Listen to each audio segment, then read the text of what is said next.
This is the Dollemore Daily, and I'm Jesse Dollemore. If you haven't subscribed, please subscribe. I'm trying to get to 500,000 subscribers by the end of the year, and it's only with your help. If you haven't subscribed, then I'm going to be able to do that. So thank you very much. Listen, there are few things as precious as truth. There are few things as precious as democracy.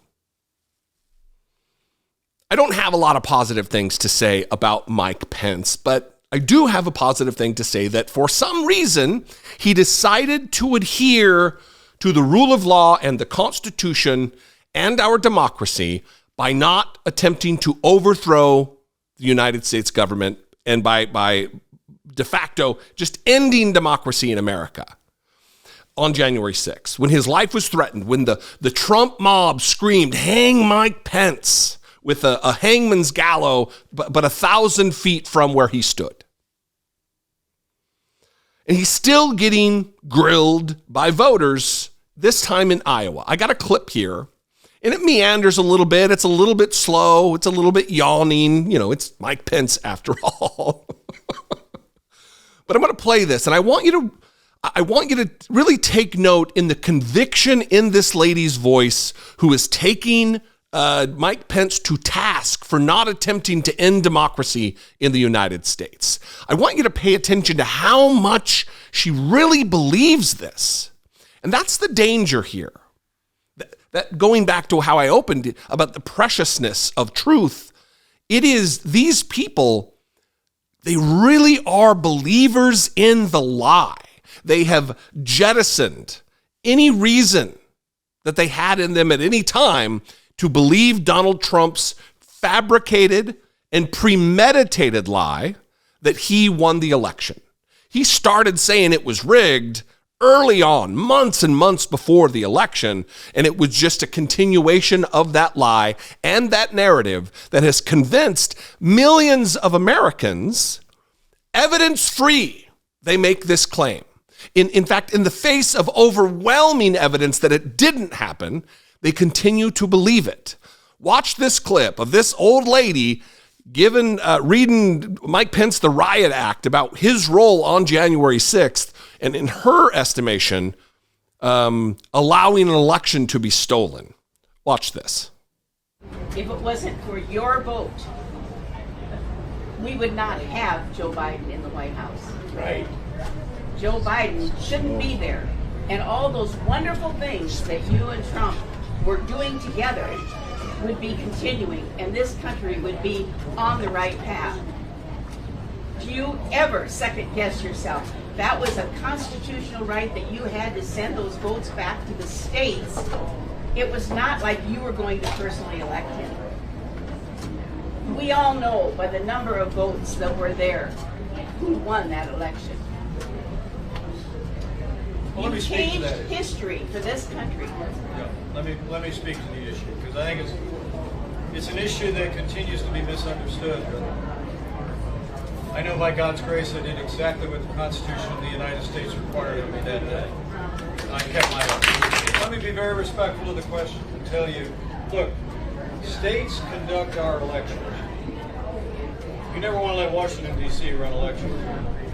You certainly would never want one person in Washington, D.C. to decide who the President of the United States is. You weren't deciding. You were just sending it back to the states. Ma'am, let me explain it to you. States conduct elections. Iowa, where I live in Indiana. And after there were questions in a half a dozen or so states, we had reviews of the results, 60 different lawsuits that went to the courts. Where there are questions, there's two ways that they're reviewed. Number one is you take those issues to the legal process in the state for recount. Okay? Secondly, you take them to the courts, which we did very aggressively. Now, there were voting irregularities that took place. You had a half a dozen states that changed the rules in the name of COVID, but the courts upheld those changes in virtually every instance, and in every instance where they would have had any impact whatsoever.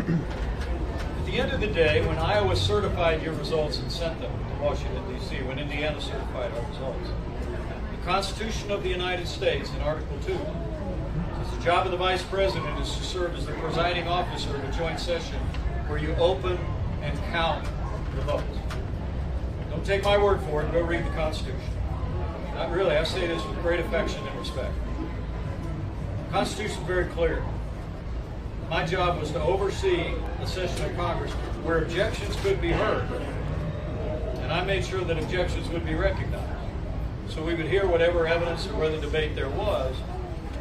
But the Constitution says you open and count the votes, no more, no less. The Constitution affords no authority for the Vice President or anyone else to reject votes or return votes to the states.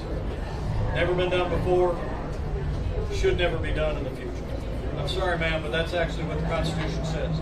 No Vice President in American history ever asserted the authority that you have been convinced that I had. But I want to tell you, with all due respect, I said what I announced, President Trump was wrong about my authority that day, and he's still wrong. I believe it with all my heart. Listen, being a communicator, a commentator,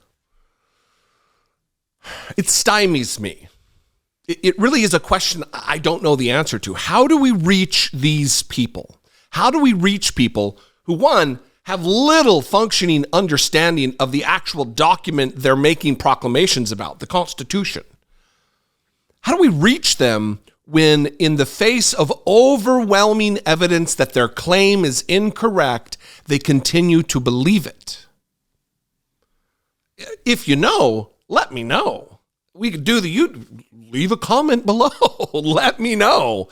But we are at a juncture in this country where a massive swath of people have been hypnotized, if you will, by the lies of Donald Trump. I don't know it's that their head is spun silly with the sheer volume of lies that he tells, if it's wishful thinking, if it's motivated reasoning, I don't know.